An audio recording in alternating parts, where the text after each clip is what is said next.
New இயர்க்கு என்னையா விசேஷம்? கோட்டரா கோழி பிரியாணியா? ஏ ஓனரே சொல்லுங்க, உங்ககிட்ட தான் கேக்குறோம். உங்க வீட்டுல இல்ல, நீ உன் ஃப்ரெண்டுக்குலாம் வாங்கி தர. வீட்டுலதான் யாரும் செலிப்ரேட் பண்ண மாட்டாங்களே.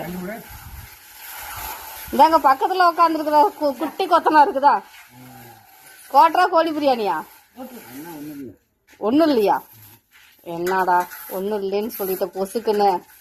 இன்னைக்கு வருஷத்துல நாள் வாங்கி கொடுக்க சொல்லு உங்க ஓனரை. அப்பதான் வருஷம் முழுக்க குடிச்சுக்கிட்டும் கோழி பிரியாணி சாப்பிட்டுக்கிட்டும் இருக்க முடியும்.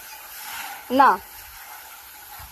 2 பேரும் வாங்கி திறக்க மாட்டேங்கிறாங்களே, அசப்பு. சொல்லு பெரியசாமி, இன்னைக்கு நம்ம வீடுதான் வேலை செய்யறான். வருஷ பிறப்புன்னு வாங்கி கொடுன்னு சொல்ல மாட்டேன். பத்தியா? ஏன் அந்த அக்கா சொன்னதுக்கு அப்புறம் தான் இந்த கொத்தனார் சொல்லணும்.